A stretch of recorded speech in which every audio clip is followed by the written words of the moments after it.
Hello बच्चों, welcome to Pravi Vidyapeeth. I am Ravi Chaudhary, your favourite SST teacher. आज हम स्टार्ट करने जा रहे हैं अपनी न्यू जर्नी सोशल साइंस की, जो हमें बताएगी कि हम अपने एनवायरनमेंट में किस तरीके से अपनी पावर्स को, अपनी पॉलिटिकल, सोशल और इकोनॉमिक चीज़ों को डिवाइड करते हैं। आप लोगों ने class 8th, class 9th, class 6, class 7 तक सभी ने सिविक्स रीड की है। क्लास 8th में आपने सिविक्स रीड की। सिविक्स में हमने क्या पढ़ा? सिविक्स में हमने टोटल चीज़ें अपने जो हमारे नागरिक शास्त्र है उसके बारे में हमने पूरा रीड किया था। हमने क्लास 9th में जैसे ही हमने कदम रखा, 9th में हमारे पास आती है बेटा डेमोक्रेटिक पॉलिटिक्स। Democratic politics. अब डेमोक्रेटिक पॉलिटिक्स में हमने क्या रीड किया था? डेमोक्रेटिक पॉलिटिक्स में हमने रीड किया था कि किस तरीके से कॉन्स्टिट्यूशन बना, किस तरीके से उस कॉन्स्टिट्यूशन की पावर्स को डिवाइड किया गया, किस तरीके से हमारा पूरा जो एनवायरनमेंट है वो चल रहा है पॉलिटिक्स से रिलेटेड। राइट नाउ हम रीड करने जा रहे हैं अब democratic politics part 2। Democratic politics part 2। और इसके स्टार्ट करने जा रहे हैं हम अपने चैप्टर नंबर 1 पावर शेयरिंग से। Power sharing. पावर शेयरिंग हमें क्या बताता है आज हम वो पढ़ेंगे, और पावर को कैसे डिवाइड किया जाता है हम वो पढ़ेंगे। जो वर्ड पावर शेयरिंग है वो खुद में ही एक अपना मतलब आपको बता रहा है कि क्या ये कहना चाह रहा है पूरा चैप्टर।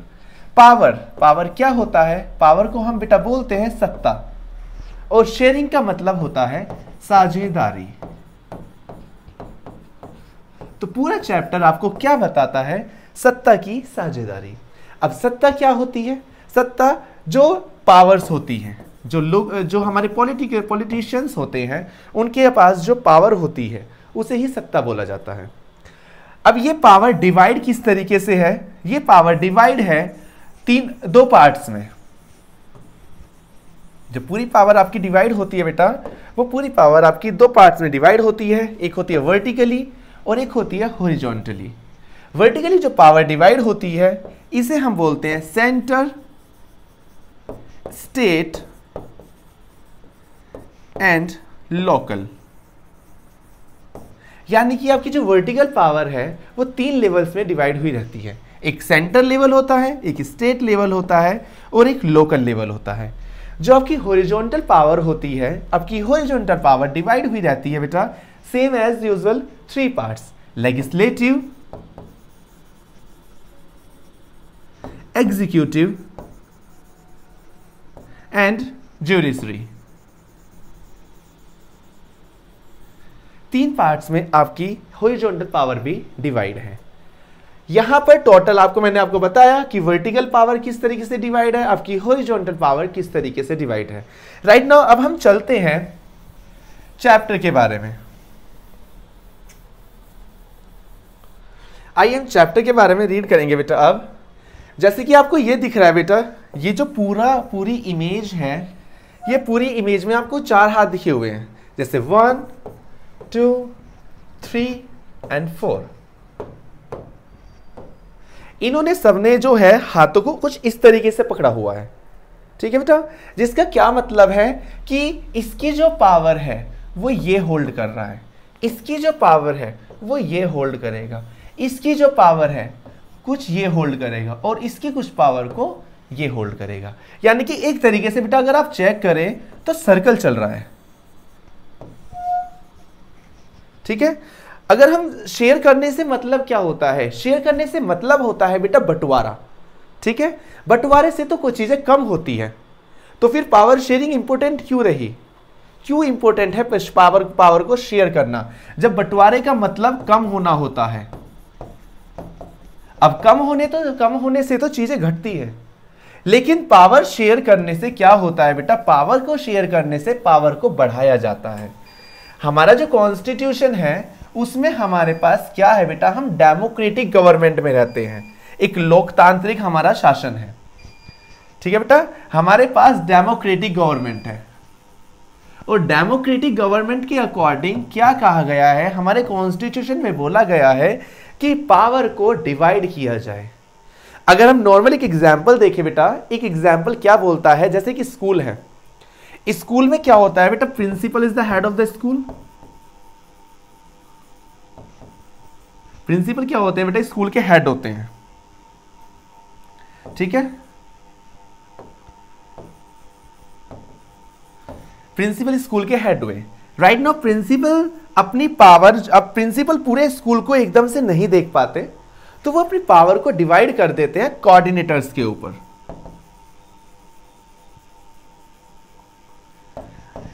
वो बोलते हैं कि अब कोऑर्डिनेटर जो है उनकी जगह पर स्कूल को अपने अपने विंग को चेक कर रहा है। सेकेंडली जो कोऑर्डिनेटर्स हैं वो हर क्लास का ब्यूरो नहीं चेक कर पाते, तो देन वो अपनी पावर डिवाइड कर देते हैं क्लास टीचर के लिए। अब आपने देखा यहां पर भी 3 टायर्स हो गए, principal, coordinator and class teacher, right no. ऐसा ही हमारी जो गवर्नमेंट है, ऐसे ही हमारी गवर्नमेंट वर्क करती है, ठीक है बेटा। हमारी गवर्नमेंट क्या वर्क करती है, centre level, centre, state and local, ठीक है बेटा। सेंटर, स्टेट एंड लोकल, इन 3 चीजों में हमारी गवर्नमेंट वर्क करेगी। सेंटर, सेंटर में कौन राज करता है बेटा, पीएम, प्राइम मिनिस्टर, ठीक है बेटा। अब प्राइम मिनिस्टर क्या है, प्राइम मिनिस्टर पूरे जो वर्ल्ड, हमारा जो पूरा क्या है, पूरे कंट्री है इंडिया, उसको पूरी कंट्री को प्राइम मिनिस्टर नहीं चेक कर सकता। इसीलिए ही जो प्राइम मिनिस्टर है वो अपनी पावर्स डिवाइड कर देता है स्टेट्स में, स्टेट्स। और स्टेट्स में कौन राज करता है, दैट इज सीएम। यानी कि जो पूरी पावर है वो जो स्टेट्स की पावर है वो सीएम के पास चली जाती है। और एक स्टेट में बेटा बहुत सारे विलेजेस, टाउन्स, बहुत सारी चीजें होती हैं, तो जो सीएम है वो प्रॉपर तरीके से एक स्टेट को एक जगह बैठ के स्टेट को नहीं चेक कर सकता। तो इस जो सीएम है वो अपनी पावर डिवाइड करते हैं लोकल लेवल पर, जिन्हें हम लोकल गवर्नमेंट बोलते हैं, दैट इज मुखिया, प्रधान, ठीक है, ऑल थिंग्स, वो अपनी पावर को देखते हैं। तो इस तरीके से हमारा पूरा का पूरा सिस्टम जो है यहां पर चलता है। आई होप आपको समझ में आ रहा होगा कि पावर किस तरीके से शेयर की जाती है। अगर किसी को कुछ डाउट है तो बेटा वो आप कमेंट सेशन में डाउट जरूर बताइएगा। नेक्स्ट पॉइंट पे आते हैं बेटा, अगर हम चैप्टर पे आए तो हमारी जो पावर शेयरिंग चैप्टर है, पावर को कैसे शेयर किया जाता है, वो हमारे पास जो पावर शेयरिंग चैप्टर है उसमें 2 स्टोरीज के ऊपर डिपेंड किया गया है। एक स्टोरी है बेल्जियम की, यहां पर 2 कंट्रीज को आपको दिया गया है, उसके अकॉर्डिंग आपको बताया गया है कि बेटा पावर कैसे शेयर की जाती है। एक स्टोरी बेल्जियम की हो गई और एक स्टोरी जो है बेटा, एक कंट्री है श्रीलंका, ठीक है, एक उसकी स्टोरी है। आपको यहां पर बताया जाएगा कि बेल्जियम में क्या हुआ और ऐसे ही श्रीलंका में क्या हुआ, जो वहां पर चेंजेस आए, ठीक है बेटा। अब पहले हम क्या करते हैं, पहले हम थोड़ा सा बेल्जियम के बारे में रीड कर देते हैं, फिर हम थोड़ा सा श्रीलंका के बारे में रीड करेंगे। आइए, the communities and the religion of Belgium. Belgium किस तरीके से डिवाइड है बेटा, जो बेल्जियम है वो एक छोटी सी कंट्री है। छोटी सी कितनी कंट्री, छोटी सी लगभग जैसे हमारे भारत में हरियाणा राज्य हुआ, हरियाणा की जितनी पॉपुलेशन, हरियाणा की लगभग पॉपुलेशन 2 करोड़ के लगभग है, लेकिन जो बेल्जियम है, बेल्जियम की जो पॉपुलेशन है बेटा वो 1 करोड़ के लगभग है। उस टाइम पर 1 करोड़ के लगभग थी बेल्जियम की पॉपुलेशन, ठीक। अब क्या होता है बेटा, बेल्जियम जो है, बेल्जियम इंडिपेंडेंट होता है और बेल्जियम में आता है कि गवर्नमेंट कैसे बनाई जाए। अगर कोई भी देश इंडिपेंडेंट हुआ, आजाद हुआ, तो वहां पर सबसे पहला पॉइंट आता है कि उसकी गवर्नमेंट को कैसे सेट किया जाए। तो देन यहां पर अगर हम देखें तो बेटा बेल्जियम जो है, अगर कोई भी कंट्री हो तो उसके आजू बाजू में जो होता है उसकी नेबरिंग कंट्री जरूर होती है। तो ऐसे ही बेल्जियम की जो नेबरिंग कंट्री है, अगर हम ऊपर की साइड से देखें, इधर की साइड से, तो बेल्जियम की यहां पर नेबरिंग कंट्री आती है नीदरलैंड, ठीक है बच्चा। यहां पे अगर इस साइड से देखें तो बेल्जियम की नेबरिंग कंट्री है फ्रांस। और अगर हम इस वाले एरिया को देखें, ये वाला पोर्शन, तो इसकी नेबरिंग कंट्री है जर्मन। तो आपको क्या दिख रहा है बेटा? आपको दिख रहा है कि बेल्जियम 3 पोर्शंस में डिवाइड है। सबसे पहला नीदरलैंड की कनेक्ट से, दूसरा फ्रांस से कनेक्ट है, और तीसरा जर्मन से कनेक्ट है। मैं आपको एक थोड़ा सा एग्जांपल देता हूं कि जो भी कंट्री जिस नेबरिंग कंट्री से जुड़ी हुई होती है, वहां की भाषा उस कंट्री के जो वो बॉर्डर वाला इलाका होता है वो लोग बोलना शुरू कर देते हैं। अगर हम अपने ही मेरठ का देखें बेटा, हमारे मेरठ में क्या है? खड़ी बोली है, ठीक है। वो कहां से आई? हरियाणा से, क्योंकि हमारा जो मेरठ है वो बागपत और हरियाणा से लगा हुआ है। हरियाणा और बागपत इन दो स्टेट से मिला हुआ है हमारा जो टोटल पोर्शन है। अब राइट ना बेटा यहां पर अगर हम देखें तो यहां पर भी सेम प्रॉब्लम यही होती है कि ये जो नीदरलैंड है, नीदरलैंड के लोग क्या बोलते हैं? नीदरलैंड के लोग बोलते हैं डच लैंग्वेज। तो सेम एज यहां पर जो ये क्या है, ये वाला जो एरिया है, ठीक है, इसमें लोग बोलेंगे डच लैंग्वेज। और इसलिए इस एरिया को बोला जाता है फ्लैमिश रीजन, यानी कि फ्लैमिश रीजन के लोग बोलते हैं Dutch language. Same as usual जो नीचे वाला पार्ट है, यहां के लोग किस चीज से कनेक्ट हैं? फ्रांस और जर्मन से। तो इस एरिया को बोला जाता है वलोनिया रीजन।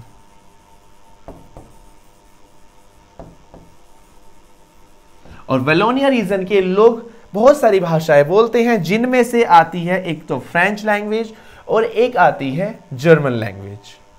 ठीक है बेटा, यानी कि ये क्या हुआ? ये पूरा का पूरा पोर्शन इस तरीके से आपका डिवाइड है।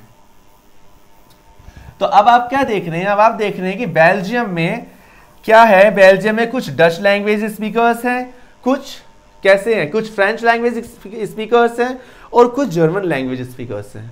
तो राइट नाउ परसेंटेज देख लेते हैं, कितना परसेंटाइल है। जो फ्लैमिश रीजन के लोग हैं, ये जो पूरा फ्लैमिश रीजन है बेटा, फ्लैमिश रीजन के जो लोग हैं वो क्या बोलते हैं बेटा? वो यहां पर 59% जो लोग हैं वो डच लैंग्वेज बोलते हैं। ये जो लैंग्वेज है, ठीक है, क्या बोलते हैं? ये डच लैंग्वेज बोलते हैं 59% लोग। जो वलोनिया रीजन है बेटा, ये जो वलोनिया रीजन हुआ, इसमें फ्रेंच लैंग्वेज है और यहां के लोग 40% हैं। और ये क्या, कौन सी लैंग्वेज बोलते हैं? फ्रेंच लैंग्वेज बोलते हैं। अगर आप देखें बेटा 59 और 40 दैट इज 99%। 99% टोटल हो गया, बचा 1%। तो 1% लोग जो हैं वो जर्मन स्पीकर्स हैं। यहां तक क्लियर हुआ कि अब यहां पे क्या हुआ? बेल्जियम में बेटा फ्लैमिश रीजन के लोग 59% और फ्रेंच लैंग्वेज बोलते, डच लैंग्वेज बोलते हैं। वलोनिया रीजन के लोग 40% और फ्रेंच लैंग्वेज बोलते हैं, और बाकी जो 1% बचे वो आपके जर्मन लैंग्वेज बोलते हैं। लेकिन यहां पर बेटा अब एक प्रॉब्लम हो गई, जो ये जो आपको ये वाला पोर्शन दिख रहा है, ये ठीक है, इसको हम कलर कर लेते हैं दूसरे कलर से। चलिए हम करते हैं इसको इससे। ये जो ये वाला पोर्शन है बेटा, ये वाला, ये क्या है? ये बेल्जियम की कैपिटल है। हर एक देश की अपनी एक कैपिटल होती है, तो ये बेल्जियम की कैपिटल है। और बेल्जियम की कैपिटल जो है बेटा, इसका नाम है ब्रसल्स। ठीक है, ये बेल्जियम की कैपिटल है ब्रसल्स। और यहां पर थोड़ा सा, यहां पर मामला चेंज हो जाता है। जो ब्रसल्स है,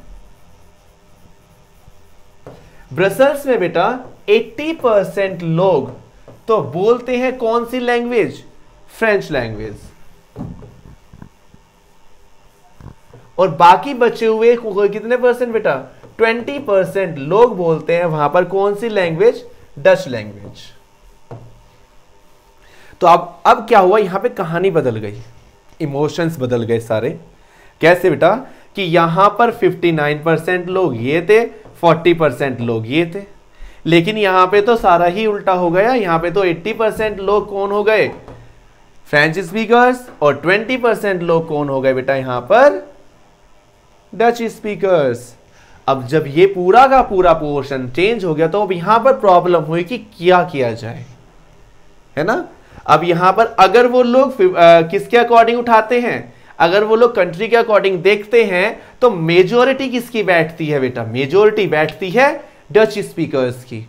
और अगर वो कैपिटल के अकॉर्डिंग उठाते हैं तो मेजोरिटी किसकी बैठती है बेटा, मेजोरिटी बैठती है आपकी फ्रेंच स्पीकर्स की। ठीक है, तो यहां पर दोनों की दोनों चीजें ही थोड़ा चेंजेस हो गई। अब क्या किया जाए उसे हम देखते हैं थोड़ी देर के बाद।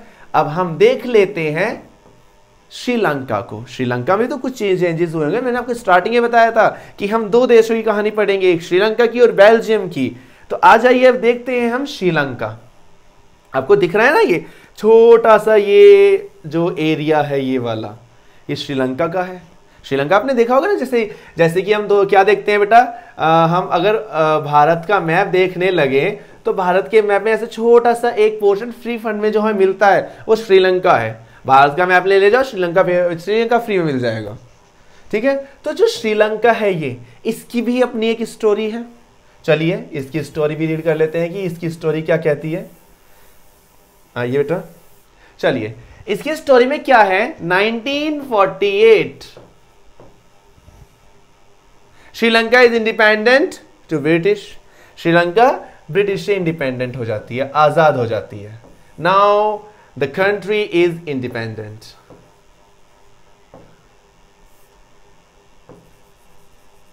अब अगर ये इंडिपेंडेंट है तो क्या होता है बेटा, इंडिपेंडेंट कंट्री है तो गवर्नमेंट बनानी पड़ेगी।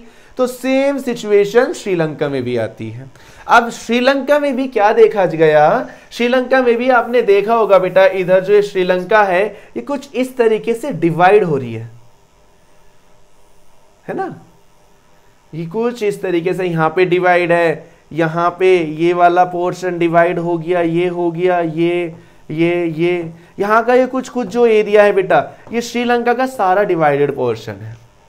ठीक है, तो श्रीलंका में क्या सिचुएशन होती है, अगर हम श्रीलंका में देखें तो श्रीलंका में दो लैंग्वेजेस बहुत ज्यादा मामले में बोली जाती है। श्रीलंका की लैंग्वेजेस, श्रीलंका में बेटा सिन्हाला, दो लैंग्वेज आती हैं, एक सिन्हाला और एक तमिल।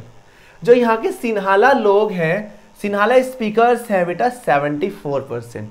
यानी कि जो आपको येलो पोर्शन दिख रहा है ना, सारा येलो येलो येलो जो है, ये सब सिन्हाला स्पीकर्स हैं।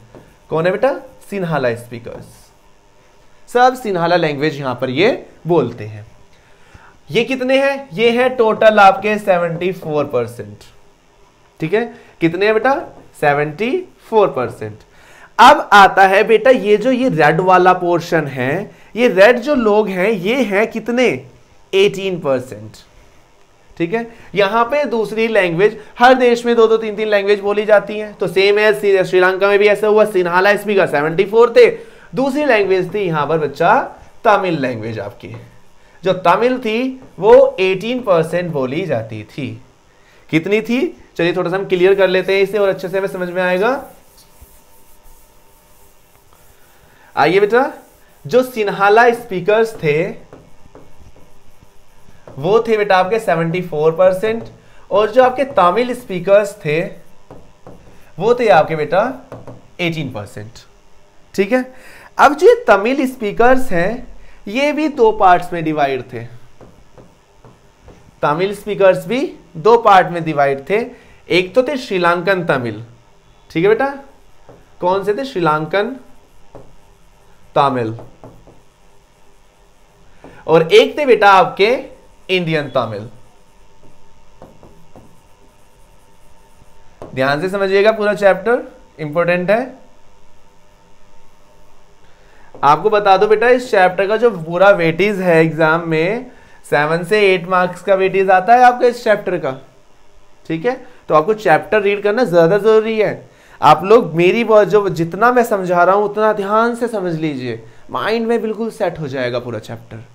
फिर आपको चैप्टर को समझना ही नहीं पड़ेगा। एक बार मेरी बातों को ध्यान से समझिए, पूरी स्टोरी क्लियर है। ठीक है, थोड़ी थोड़ी थोड़ी थोड़ी थोड़ी बस ध्यान से समझते रहिए पूरा चैप्टर को, आपको पूरा का पूरा जो ये चैप्टर है ये पूरा क्लियर हो जाएगा। और अगर एक बार चैप्टर का आपका कॉन्सेप्ट आपके माइंड में सेट हो गया तो फिर मजाल नहीं है कि देखो ये आपके दिमाग से चैप्टर को निकाल दें, है ना। फिर आप जो एग्जाम में क्वेश्चंस मिलेंगे वो आप बहुत आसानी से अटेम्प्ट कर पाएंगे, ठीक है। तो चलिए ध्यान देते हैं अब हम चैप्टर के ऊपर। हम कहाँ थे बच्चा, हम थे श्रीलंकन और इंडियन तमिल। जो बेटा मैंने आपको बताया था जो तमिल पोर्शन था ना ये सारा, ठीक है, जो ये सारा तमिल पोर्शन था, तमिल कितने थे बेटा 18%। इन 18% में से 2% एक श्रीलंकन तमिल और एक इंडियन तमिल, ठीक है। जो श्रीलंकन तमिल थे उनका वेटेज भी अलग था और जो इंडियन तमिल थे बेटा उनका वेटेज भी अलग था। अब जो बेटा श्रीलंकन तमिल थे वो कितने थे, ये भी तो मेन इंपॉर्टेंट आता है कि श्रीलंकन तमिल कितने थे। अब देखिए बेटा जो पूरे श्रीलंकन तमिल थे वो थे 13%, ठीक है। अब आते हैं इंडियन तमिल पे। इंडियन तमिल कितने थे बच्चा, यहां पर इंडियन तमिल थे आपके 5%। कितने थे बेटा, इंडियन तमिल थे आपके 5%। पूरा यहां तक का कॉन्सेप्ट आपको क्लियर हुआ कि जो सिन्हाला स्पीकर थे, सॉरी श्रीलंकन तमिल थे वो आपके 13% थे और जो आपके इंडियन तमिल थे वो आपके 15% थे। थोड़ा सा क्लियर करके लिख लेते हैं बेटा, आपको क्लियर नहीं हो पा रहा होगा। चलिए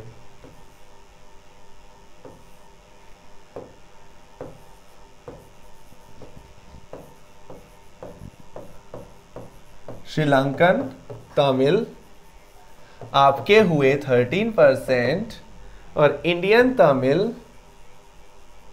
आपके हुए कितने बेटा 5%।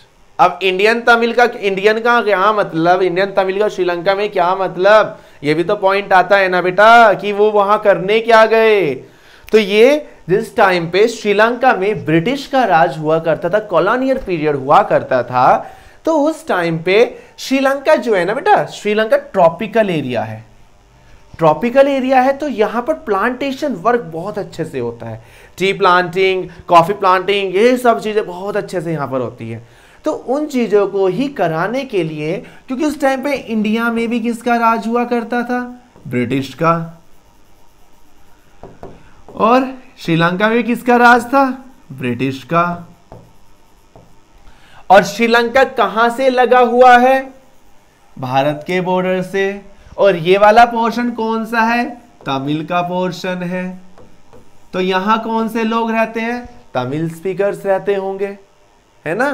तो ये जो इंडियन तमिल्स हैं ये वो लोग थे जिन्हें ब्रिटिश ने यहां पर श्रीलंका के अंदर काम कराने के लिए, श्रीलंका में जो प्लांटेशन वर्क होता है वो कराने के लिए कहां से, भारत से लोगों को उठाया और श्रीलंका में जाकर डाल दिया कि तुम अब यहीं रहोगे।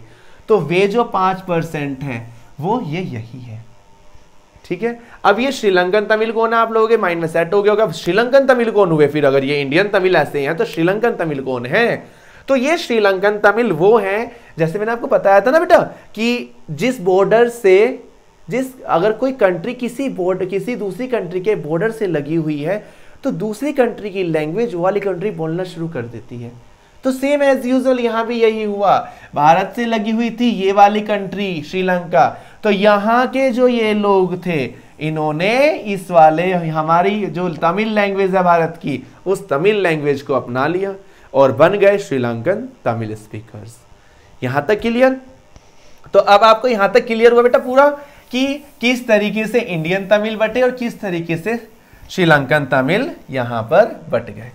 अगर अब हम देखें तो बेटा 74% जो है, 74% है सिन्हाला स्पीकर और 18% है कौन, तमिल स्पीकर्स। और अगर इनको ऐड करते हैं तो 8 और 4 12, 1 कैरी, 7 और 1 8 और 1 9, 92% बचते हैं, है ना, 92% बचते हैं।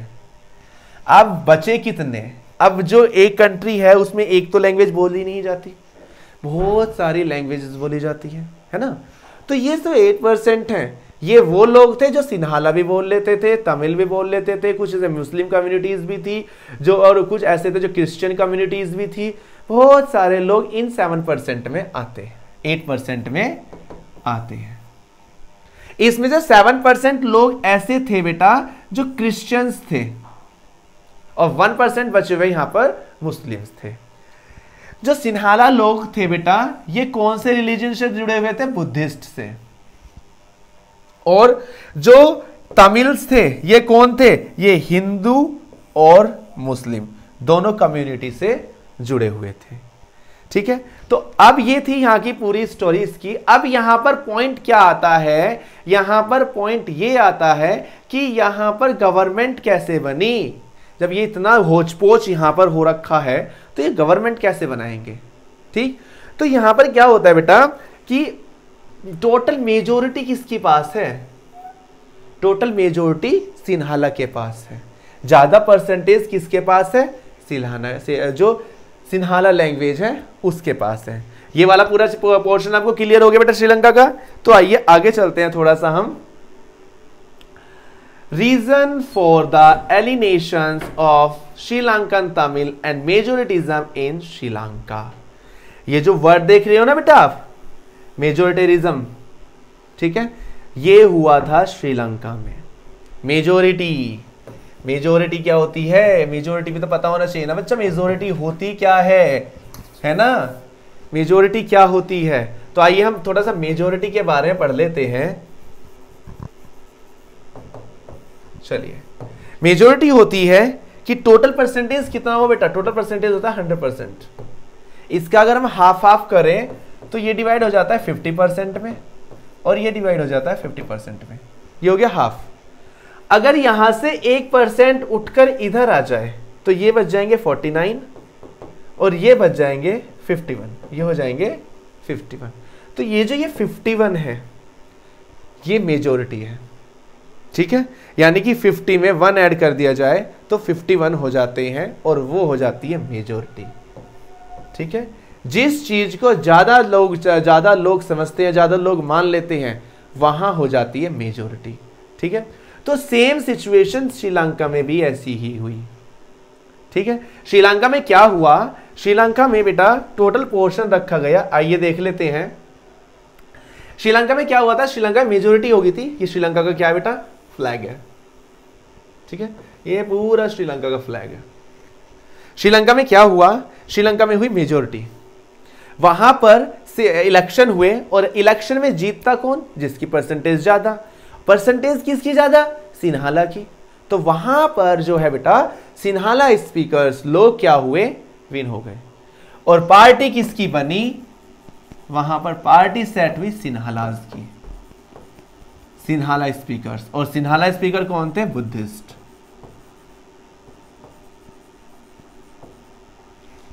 ठीक है बेटा, तो पार्टी किसकी बनी? पार्टी बनती है सिन्हाला की, सिन्हाला लैंग्वेज की पार्टी बन गई। उसकी वजह से कुछ प्रॉब्लम्स वहां देखने को मिली।